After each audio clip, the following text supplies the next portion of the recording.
Kumusta kapatid? Salamat at nandito ka. Ito ang Hinga.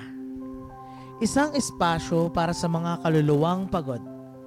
Ang maririnig mo ay hindi isang direktang Bible reading. Ito ay isang narrative reflection o creative storytelling na gumagamit ng sanctified imagination para damahin ang kwento ng Biblia at iba pa. Okay lang mapagod. Huminga ka muna rito. Simulan na natin.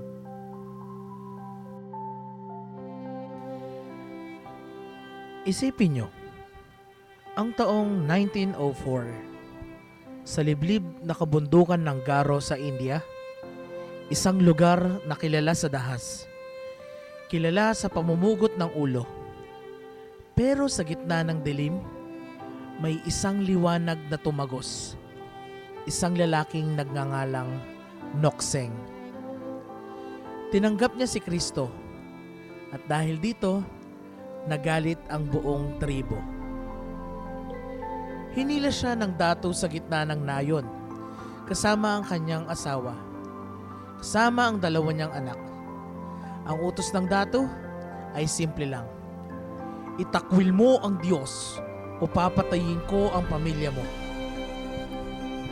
Nokseng tiningnan ng kanyang mga anak, mga batang walang kamuwang-muwang. Ang bigat ng desisyon ay nasa kanyang mga balikat. Pero sa halip na yumuko sa takot, tumingala siya at sumagot, I have decided to follow Jesus.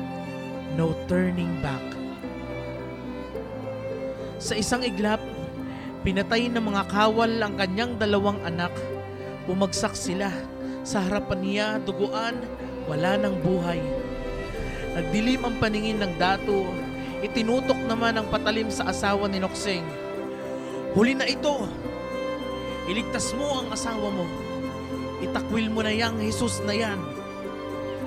Lumuluha si Nokseng. Yakap ang bangkay ng kanyang mga anak. Tinititigan niya ang kanyang asawa, ang babaeng pinakamamahal niya. At sa gitna ng hikbi, lumabas sa mga salitang ito, Though none go with me, still I will follow, no turning back. Pinatay ang kanyang asawa, wala na, ubos na, mag-isa na lang siya. Nawala ang lahat ng mahalaga sa kanya sa mundong ito. Ang dato, nanginginig na sa galit. Ikaw na lang ang natitira. Papipiliin kita. Buhay mo o si Jesus. Dito, tumingin si Nokseng sa mata ng pumatay sa pamilya niya. Wala siyang galit. Ang meron lang ay kapayapaan na hindi kayang ibigay ng mundo.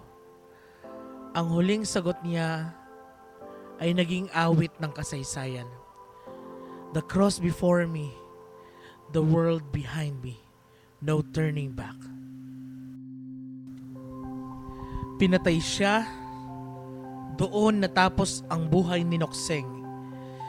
Pero alam nyo ba, yung dato na pumatay sa kanya, siya ang pinakaunang lumuhod at tumanggap kay Kristo. Matapos makita ang pananampalatayang iyon, ang dugo ng isang martir ang naging binhi ng pagbabago ng buong tribo. 100 taon na ang nakalipas. Kinakanta natin ang kanta niya sa simbahan.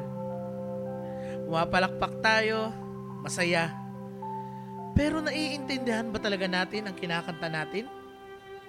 Si Nokseng, nawala ang anak, nawala ang asawa, nawala ang buhay, pero hindi siya tumalikod.